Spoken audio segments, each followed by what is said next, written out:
Olá, pessoal. Espero que vocês estejam bem. Eu sou o professor Rafael de Filosofia. Estou aqui no canal Horus em Foco.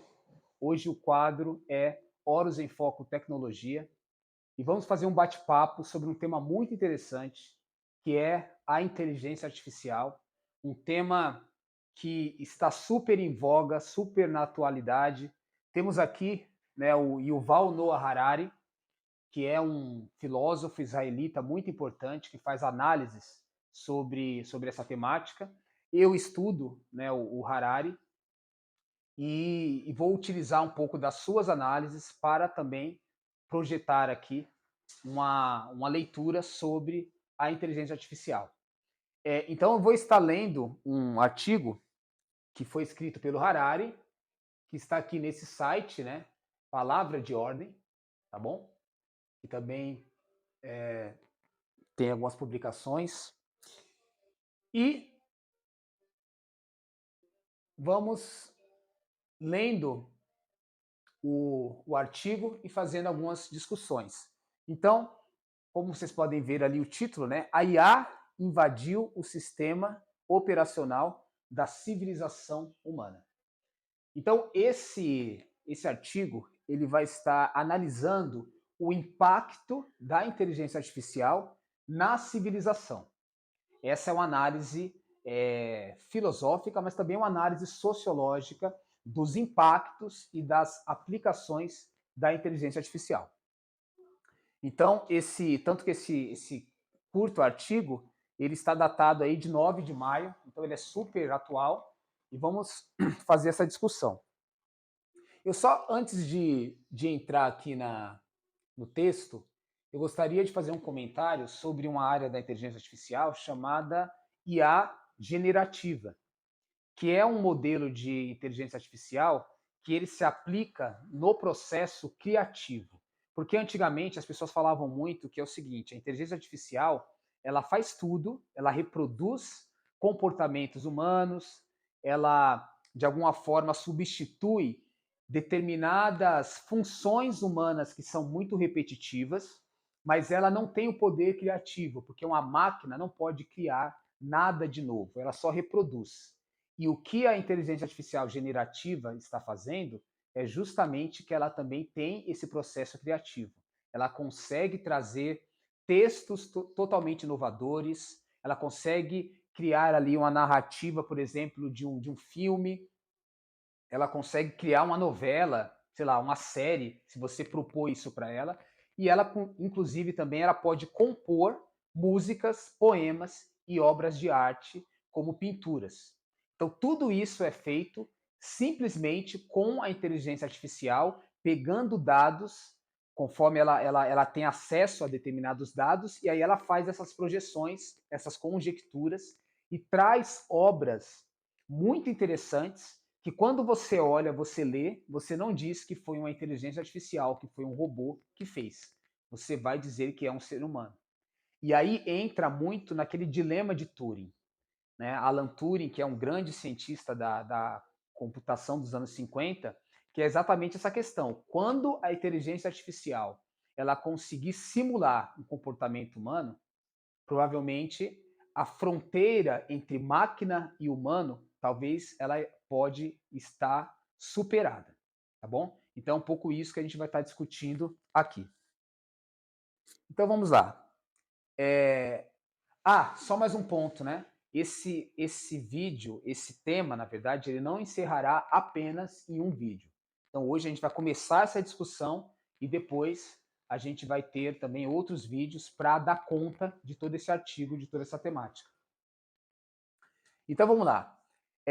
O que poderá acontecer quando uma inteligência não humana se tornar melhor do que o humano médio em contar histórias, compor melodias, desenhar imagens e escrever leis e escrituras? Computadores que contam histórias mudarão o curso da história humana, diz o historiador e filósofo Yuval Noah Harari. Então, olha só que interessante. A princípio, o Harari está partindo da noção que ainda hoje né? A inteligência artificial, ela não consegue ser melhor, superar o ser humano. Mais ou menos essa que é a ideia. Mas o que irá acontecer quando estiver mais que comprovado que a inteligência artificial ela será capaz de totalmente superar aquilo que é produto do humano, que a gente chama de cultura. É muito interessante que a gente vai dizer, a gente tem filósofos como Karl Marx, por exemplo, como o próprio Aristóteles, que vai dizer que qual é a fronteira entre o ser humano e o animal?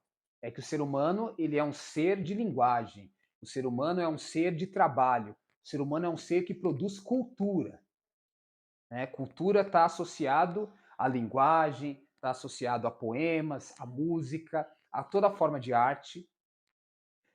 A gente entende que isso é cultural. Nenhum animal ou nenhuma outra espécie viva foi capaz de produzir cultura.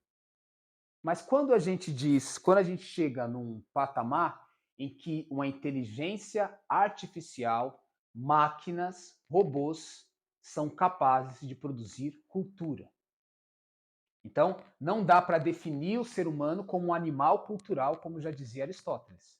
Porque a cultura também agora ela passa a ser produzida por máquinas, por inteligência artificial, por computadores. Né? Então, essa fronteira entre ser humano e máquina, talvez ela estará sendo rompida. Então, olha só, e aí quando a máquina ela for melhor que o ser humano na produção cultural, o que vai acontecer com o ser humano? Será que ele vai ser o quê? Descartável? Descartado? A gente pode pensar num mundo capitalista que determinadas pessoas, determinados grupos, quando eles se tornam improdutivos dentro da leitura, né, produtivista do capitalismo, eles são descartáveis. Como será o humano num mundo em que a inteligência artificial ela conseguir superar esse humano nas suas principais funções? No caso aqui agora, da arte, da cultura, da música, da poesia. Né? Então, esse é um ponto importante de se pensar.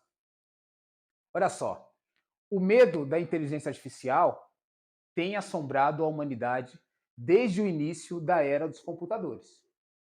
Até então, esses medos se concentravam em máquinas que usavam meios físicos para matar, escravizar ou substituir pessoas. Mas, nos últimos 2 anos, surgiram novas ferramentas de IA que ameaçam a sobrevivência da civilização humana por uma direção inesperada. A IA ganhou algumas habilidades notáveis para manipular e gerar linguagem, seja com palavras, sons ou imagens. A IA invadiu o sistema operacional de nossa civilização.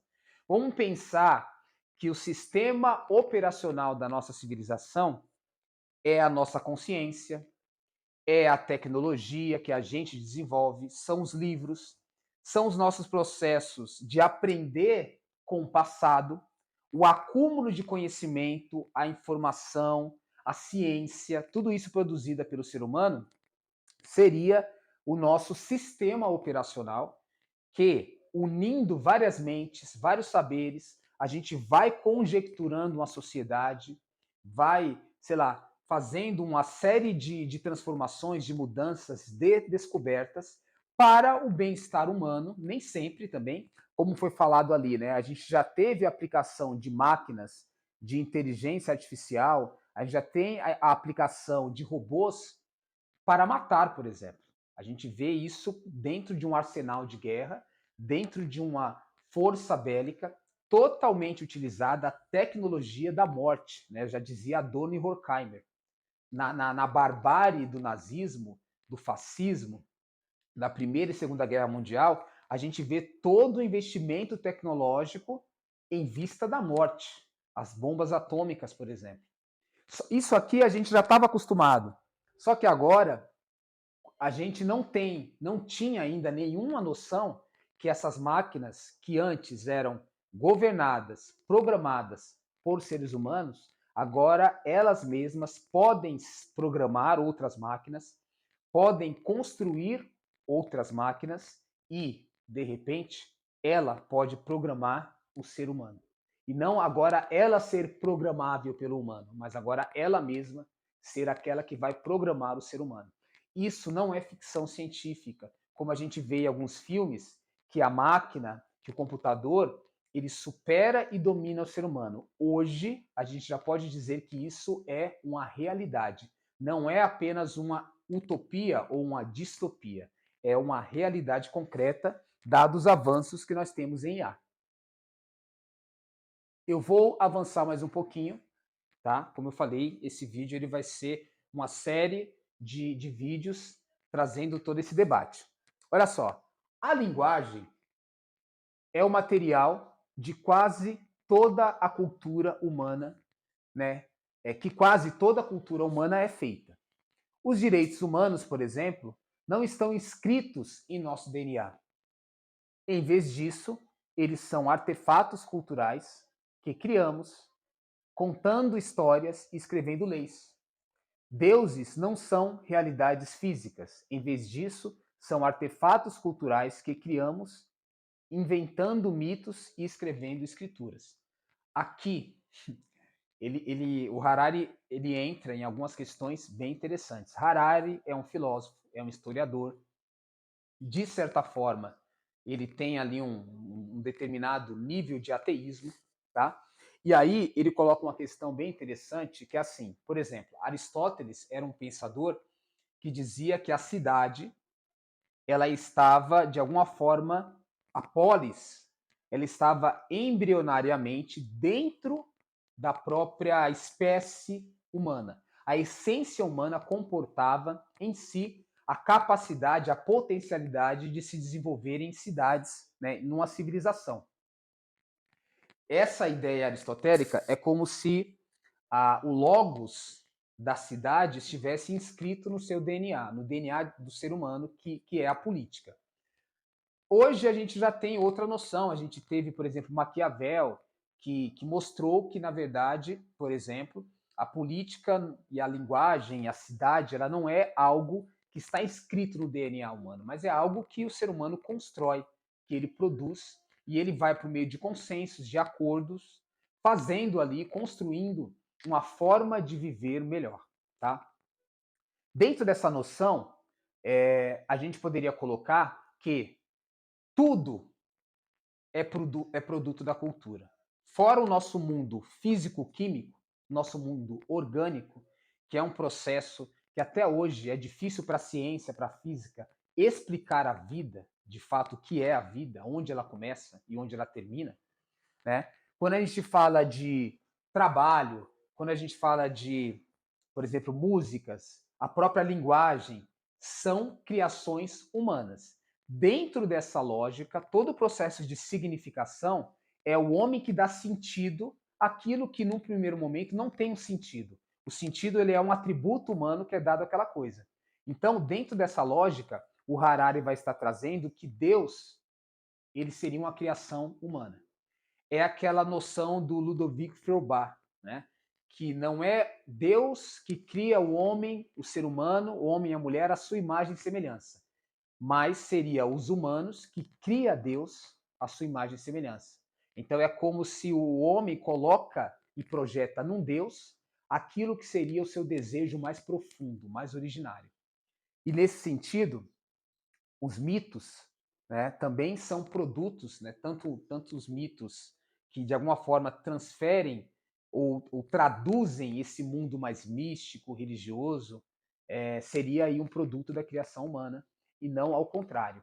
Assim como, de certa forma, a inteligência artificial, os computadores, o aparato tecnológico, ele é um produto da criação humana. Mas aí, eu vou encerrando por hoje, mas vou deixar uma dica aqui bem interessante.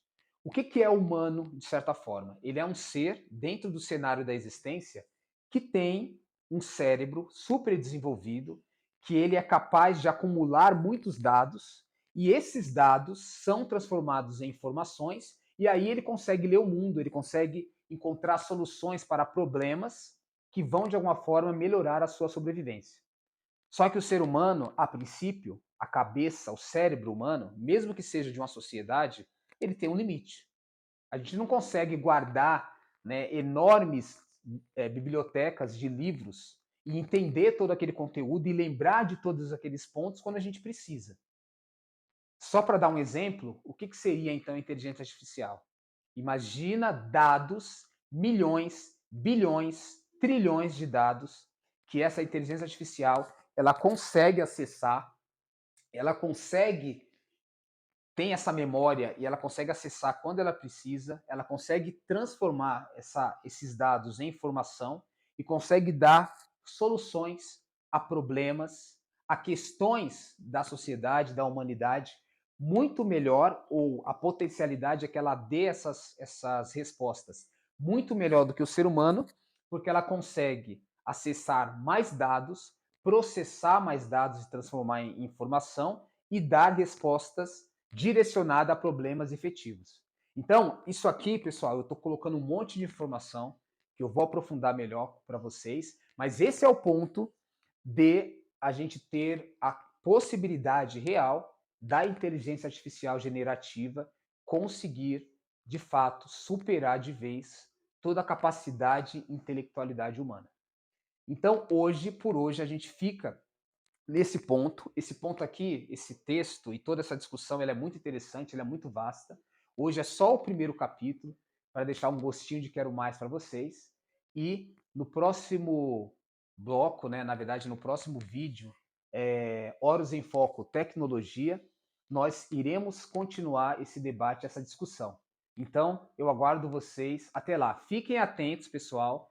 Já ativa o sininho de vocês, siga a gente tanto no YouTube, que é o canal onde esses vídeos maiores serão veiculados, mas também me siga no Instagram, Horus em Foco, me siga também no TikTok, Horus em Foco, e no Facebook, Horus, que a gente vai estar publicando várias coisas importantes aí para a curiosidade de vocês e para o conhecimento de vocês. Então, até o próximo vídeo, até o próximo debate.